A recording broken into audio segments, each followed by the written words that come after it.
ನಮಸ್ಕಾರ ಎಲ್ಲರಿಗೂ. ಈ ವಾರದ ಸುದ್ದಿಗೋಷ್ಠಿಗೆ ಎಲ್ಲ ಮಾಧ್ಯಮ ಮಿತ್ರರ ಸ್ವಾಗತ. ಇವತ್ತಿನ ಮಾಧ್ಯಮಗೋಷ್ಠಿಯಲ್ಲಿ ನಮ್ಮ ಬೇರೆ ಬೇರೆ ವಿಭಾಗದವರು ಮಾಡಿರ್ತಕ್ಕಂತಹ ಪತ್ತೆ ಕಾರ್ಯಗಳು, ಅದರಲ್ಲಿ ಮುಖ್ಯವಾಗಿ ಮನೆಗಳ್ಳತನ, ಸರ್ವೆಂಟ್ ಥೆಫ್ಟ್, ಈ ರೀತಿಯ ಕಳ್ಳತನದ ಪ್ರಕರಣಗಳು, ಜೊತೆಗೆ ಮಾರ್ಚ್ ತಿಂಗಳ ಮಾಸಿಕ ವರದಿ ಪಕ್ಷಿ ನೋಟ ಏನಿದೆ ಅದನ್ನು ಕೂಡ ಇವತ್ತು ತಮ್ಮ ಮುಂದೆ ಇಡಲಿದ್ದೇವೆ. ಮೊದಲನೇದಾಗಿ ತಳಗಟ್ಪುರ ಪೊಲೀಸ್ ಠಾಣೆಯವರು 5 ಜನ ವಿದೇಶಿ ವ್ಯಕ್ತಿಗಳು, ಅಂದರೆ ನೇಪಾಳಿ ಮೂಲದ ವ್ಯಕ್ತಿಗಳನ್ನು ಬಂಧಿಸಿ ಅವರಿಂದ ಸುಮಾರು ಅರ್ಧ ಕೆಜಿಯಷ್ಟು ಚಿನ್ನ ಹಾಗೂ 4.5 ಕೆಜಿಯಷ್ಟು ಬೆಳ್ಳಿಯ ವಸ್ತುಗಳನ್ನು, ಆಭರಣಗಳನ್ನು ವಶಪಡಿಸಿಕೊಳ್ಳುವಲ್ಲಿ ಯಶಸ್ವಿಯಾಗಿದ್ದಾರೆ. ಜೊತೆಗೆ 2 ಮೊಬೈಲ್ ಫೋನ್ಗಳು, ಒಟ್ಟು ಈ ರೀತಿ ವಶಪಡಿಸಿಕೊಂಡಿರತಕ್ಕಂತಹ ಚಿನ್ನಾಭರಣಗಳ ಮತ್ತು ಫೋನ್ಗಳ ಒಟ್ಟು ಮೌಲ್ಯ 50 ಲಕ್ಷ. ಅದೇ ರೀತಿಯಾಗಿ ಸುಬ್ರಹ್ಮಣ್ಯ ಪೊಲೀಸ್ ಠಾಣೆಯವರು ಇನ್ನೊಂದು ಮನೆ ಕಳ್ಳತನದ ಪ್ರಕರಣವನ್ನು ಭೇದಿಸುವಲ್ಲಿ ಯಶಸ್ವಿಯಾಗಿದ್ದಾರೆ. ಇದು ಆಗಿರ್ತಕ್ಕಂಥದ್ದು ಉತ್ತರಹಳ್ಳಿಯಲ್ಲಿ ಫೆಬ್ರವರಿ ತಿಂಗಳಲ್ಲಿ 26/2/25 ಫೆಬ್ರವರಿ ತಿಂಗಳಲ್ಲಿ ಅವರು ಪ್ರಯಾಗ್ರಾಜ್ಗೆಂದು ಹೋಗಿರ್ತಕ್ಕಂಥದ್ದು. ವಾಪಸ್ ಬಂದು ನೋಡಿಕೊಂಡಾಗ ಮನೆ ಮುಂಬಾಗಿಲಿನ ಬೀಗವನ್ನು ಒಡೆದು ಈ ರೀತಿ ಕಳ್ಳತನ ಮಾಡಿರ್ತಕ್ಕಂಥದ್ದು ಕಂಡುಬರುತ್ತದೆ. ಪ್ರಕರಣದ ತನಿಖೆಯನ್ನು ಕೈಗೊಂಡ ಪೊಲೀಸರು ಬೇರೆ ಬೇರೆ ಆಯಾಮಗಳಿಂದ ತನಿಖೆಯನ್ನು ಮಾಡಿ ಇದರಲ್ಲಿ ಓರ್ವ ವ್ಯಕ್ತಿಯನ್ನು ದೊಡ್ಡಬಿದ್ರಕಲ್ಲು ಅಲ್ಲಿಂದ 23ನೇ ತಾರೀಕು ಮಾರ್ಚ್ ತಿಂಗಳ 23ನೇ ತಾರೀಕು ಆತನನ್ನು ಪತ್ತೆ ಹಚ್ಚುವಲ್ಲಿ ಯಶಸ್ವಿಯಾಗಿದ್ದಾರೆ. ನಂತರ ಆತ ಕಳ್ಳತನ ಮಾಡಿರ್ತಕ್ಕಂತಹ ಈ ಚಿನ್ನಾಭರಣಗಳನ್ನು ವಶಪಡಿಸಿಕೊಳ್ಳುವಲ್ಲಿ ಯಶಸ್ವಿಯಾಗಿದ್ದಾರೆ. ಇದರಲ್ಲಿ ಇನ್ನೊಬ್ಬ ಆರೋಪಿ ತಲೆಮರೆಸಿಕೊಂಡಿದ್ದು ಆತನನ್ನು ಪತ್ತೆ ಮಾಡಬೇಕಾಗಿದೆ. ಇವರು ಕೂಡ ಇಬ್ಬರು ಕೂಡ MOB ಆರೋಪಿಗಳಾಗಿದ್ದು, ಮೊದಲ ಆರೋಪಿಯ ಮೇಲೆ 4 ಪ್ರಕರಣಗಳಿದ್ದು, ಇನ್ನೊಬ್ಬ ಆರೋಪಿಯ ಮೇಲೆ ಸುಮಾರು 20 ಪ್ರಕರಣಗಳು ದಾಖಲಾಗಿರ್ತಕ್ಕಂಥದ್ದು ಕಂಡುಬಂದಿದೆ. ಇದು ಕೂಡ ಒಂದು ಉತ್ತಮ ಪತ್ತೆ ಕಾರ್ಯವನ್ನು ನಮ್ಮ SJ ಪಾರ್ಕ್ನವರು ಮಾಡಿದ್ದಾರೆ. ಅವ್ರಿಗೂ ಕೂಡ 10,000 ರೂಪಾಯಿಗಳ ಬಹುಮಾನವನ್ನು ಘೋಷಿಸ್ತಾ ಇದ್ದೇನೆ. ಜೊತೆಗೆ ಮತ್ತೊಮ್ಮೆ ಸಾರ್ವಜನಿಕರಲ್ಲಿ ತಾವು ಈ ರಜಾ, ಪ್ರವಾಸ ಅಥವಾ ಬೇರೆ ಬೇರೆ ಕಾರಣಗಳಿಗೆ ಹೊರಗಡೆ ಹೋಗತಕ್ಕಂತಹ ಸಂದರ್ಭದಲ್ಲಿ ನಿಮ್ಮ ಮನೆಯ ಸುರಕ್ಷತೆಯ ಬಗ್ಗೆ ಸ್ವಲ್ಪ ಗಮನವನ್ನು ಹರಿಸಿ. ಪ್ರಮುಖವಾಗಿ ಮನೆಯಲ್ಲಿ ಈ ರೀತಿ ಬೆಲೆ ಬಾಳ್ತಕ್ಕಂಥ ಚಿನ್ನಾಭರಣಗಳನ್ನು, ವಜ್ರದ ಒಡವೆಗಳನ್ನು, ಹಣವನ್ನು ಇಟ್ಟುಕೊಳ್ಳದೇನೆ ಬ್ಯಾಂಕ್ ಲಾಕರ್ ವ್ಯವಸ್ಥೆಯನ್ನು ಉಪಯೋಗ ಮಾಡಿಕೊಳ್ಬೋದು. ಜೊತೆಗೆ ಮನೆ ಬೀಗ, ಭದ್ರತೆ, CCTV ಕ್ಯಾಮೆರಾಗಳನ್ನು ಅಳವಡಿಸಿಕೊಳ್ತಕ್ಕಂಥದ್ದು, ಹಾಗೆ ಮನೆ ಕೀಗಳನ್ನು ಅಲ್ಲಿ ಇಲ್ಲಿ ಇಟ್ಟು ಹೋಗ್ತಾ ಇರ್ತಕ್ಕಂಥದ್ದು, ಈ ರೀತಿ ಸ್ವಲ್ಪ ಮುಂಜಾಗ್ರತೆಯ ಕ್ರಮಗಳನ್ನು ತೆಗೆದುಕೊಂಡ್ರೆ ನಮಗೆ ಅನುಕೂಲ ಆಗ್ತದೆ. ಹಾಗೆ ಈ ರೀತಿ ನೀವು ಹೊರಗಡೆ ಹೋಗತಕ್ಕಂತಹ ಸಂದರ್ಭದಲ್ಲಿ, ಒಂದು ದಿವಸಕ್ಕಿಂತ ಹೆಚ್ಚು ನೀವು ಹೋಗ್ತಾ ಇರತಕ್ಕಂತಹ ಸಂದರ್ಭದಲ್ಲಿ ನಿಮ್ಮ ಸ್ಥಳೀಯ ಪೊಲೀಸ್ ಠಾಣೆಗೆ, ಅಂದರೆ ಜುರಿಸ್ಡಿಕ್ಷನ್ ಪೊಲೀಸ್ ಸ್ಟೇಷನ್ ಏನಿದೆ ಅವರಿಗೆ ಮಾಹಿತಿಯನ್ನು ಕೊಟ್ಟರೆ ನಾವು ನಿಮ್ಮ ಮನೆ ಮೇಲೆ ಗಮನ ಇಡಲಿಕ್ಕೆ ಅನುಕೂಲ ಆಗ್ತದೆ. ಅದನ್ನು ಉಪಯೋಗಿಸ್ಕೊಳ್ಬೇಕು. ಇಲ್ಲದೆ ಹೋದರೆ ಈ ರೀತಿ ನೀವು ಕಷ್ಟಪಟ್ಟು ಸಂಪಾದಿಸಿರ್ತಕ್ಕಂತಹ ಒಡವೆ, ವಸ್ತುಗಳು, ಹಣ ಕಳೆದುಕೊಳ್ತಕ್ಕಂಥ ಪರಿಸ್ಥಿತಿ ಎದುರಾಗಬಹುದು.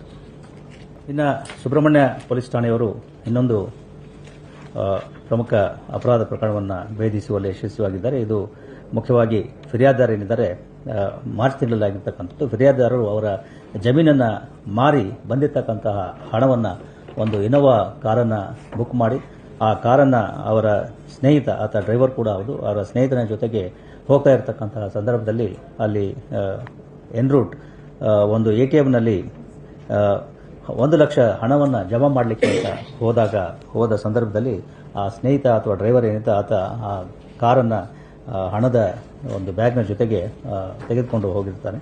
ಅದಾದ ನಂತರ ಅವರು ಪೊಲೀಸ್ ಠಾಣೆಯಲ್ಲಿ ದೂರನ್ನು ಕೊಟ್ಟಿದ್ದು 28ನೇ ತಾರೀಕು ಪೊಲೀಸ್ ಠಾಣೆಯಲ್ಲಿ ದೂರು ದಾಖಲಾಗಿರ್ತದೆ. ನಂತರ ಒಂದೇ ದಿವಸದಲ್ಲಿ ಅವರು ಈ ಪೊಲೀಸರು ಸುಬ್ರಹ್ಮಣ್ಯಪುರ ಪೊಲೀಸ್ ಠಾಣೆಯವರು ಆ ವ್ಯಕ್ತಿಯನ್ನು ಬಂಧಿಸುವಲ್ಲಿ ಯಶಸ್ವಿಯಾಗಿದ್ದಾರೆ. ಜೊತೆಗೆ ಆತನಿಗೆ ಸಹಾಯ ಮಾಡಿರ್ತಕ್ಕಂಥ ಇನ್ನೊಬ್ಬ ವ್ಯಕ್ತಿಯನ್ನು, ಅಂದರೆ ಆತ ಮುಂದೆ ಹೋಗಿ ಇನ್ನೊಂದು ಕಾರ್ಗೆ ಹಣವನ್ನು ಶಿಫ್ಟ್ ಮಾಡಿ ತೆಗೆದುಕೊಂಡು ಹೋಗಿರ್ತಾನೆ.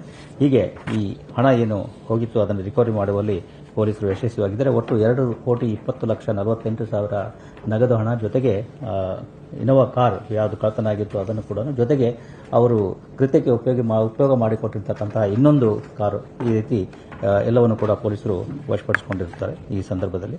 ಸೊ ಇದರಲ್ಲಿ ಒಟ್ಟು 2,20,48,000 ರೂಪಾಯಿ ನಗದು ಹಾಗೂ 15 ಲಕ್ಷ ಮೌಲ್ಯದ ಇನೋವಾ ಕಾರ್ ಈಗ ರಿಕವರಿ ಆಗಿದೆ. ಇಬ್ಬರು ಆರೋಪಿಗಳು, ಅದರಲ್ಲಿ ಮೊದಲ ಆರೋಪಿ ಏನಿದ್ದಾನೆ ಅದರ ಮೇಲೆ ಹಳೆ ಪ್ರಕರಣಗಳು ಕೂಡ ಇದ್ದಾವೆ. ಕಿಡ್ನ್ಯಾಪ್, ಅಟ್ರಾಸಿಟಿ ಮತ್ತು ದರೋಡೆ ಪ್ರಕರಣಗಳು ಆತನ ಮೇಲೆ ದಾಖಲಾಗಿರ್ತಕ್ಕಂಥದ್ದು ಕಂಡುಬಂದಿದೆ.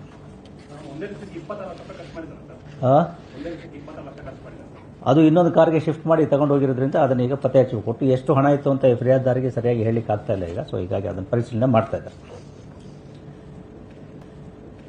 ಸಿದ್ಧಗುಂಟಪಾಳ್ಯ ಪೊಲೀಸ್ ಠಾಣೆಯವರು ಒಂದು ಮನೆ ಕೆಲಸದಾಕಿ ಮಾಡಿರ್ತಕ್ಕಂಥ ಕಳ್ಳತನದ ಪ್ರಕರಣವನ್ನು ಪತ್ತೆ ಹಚ್ಚಿದ್ದಾರೆ. ಇದು ಆಗಿರ್ತಕ್ಕಂಥದ್ದು ಮಾರ್ಚ್ ತಿಂಗಳ 25ನೇ ತಾರೀಕಿನಂದು ಪ್ರಕರಣ ದಾಖಲಾಗಿರ್ತಕ್ಕಂಥದ್ದು. ಅವರು ಒಂದು ಹೊಸ ಮನೆ ಕೆಲಸದಾಕೆಯನ್ನ ಮಾರ್ಚ್ ತಿಂಗಳಲ್ಲೇ ಮನೆ ಕೆಲಸಕ್ಕೆ ಇಟ್ಕೊಂಡಿದ್ದು, ಆಕೆ 13ನೇ ತಾರೀಕು ಮಾರ್ಚ್ ಕೆಲಸಕ್ಕೆ ಬಂದು 15ನೇ ತಾರೀಕು ಬಿಟ್ಟು ಹೋಗಿರ್ತಾಳೆ.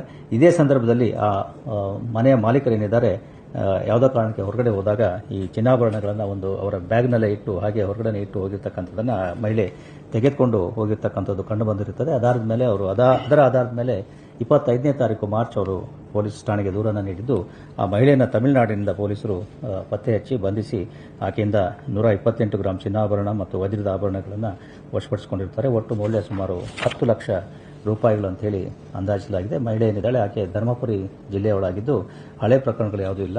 ಇದರಲ್ಲಿ ಮತ್ತೆ ನಾವು ಸಾರ್ವಜನಿಕರ ಗಮನವನ್ನು ಸೆಳೆಯಲಿಕ್ಕೆ ಪ್ರಯತ್ನ ಪಡ್ತಕ್ಕಂಥದ್ದು, ಈ ರೀತಿ ತಮ್ಮ ಮನೆಯಲ್ಲಿ ಮನೆ ಕೆಲಸಕ್ಕೆಂದು ಏನು ನೇಮಿಸ್ಕೊಳ್ತೀರಾ ಅಂಥ ಸಂದರ್ಭದಲ್ಲಿ ಸ್ವಲ್ಪ ಅವರ ಪೂರ್ವಾಪರಗಳನ್ನು ತಿಳಿದುಕೊಳ್ತಕ್ಕಂಥದ್ದು, ಮಹಿಳೆಯರೇ ಆಗಲಿ ಪುರುಷರೇ ಆಗಿರಲಿ.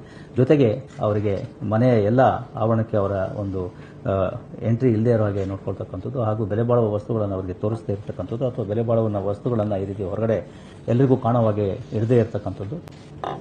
ಇಷ್ಟು ಇವತ್ತಿನ ಪತ್ತೆ ಕಾರ್ಯ. Thank you.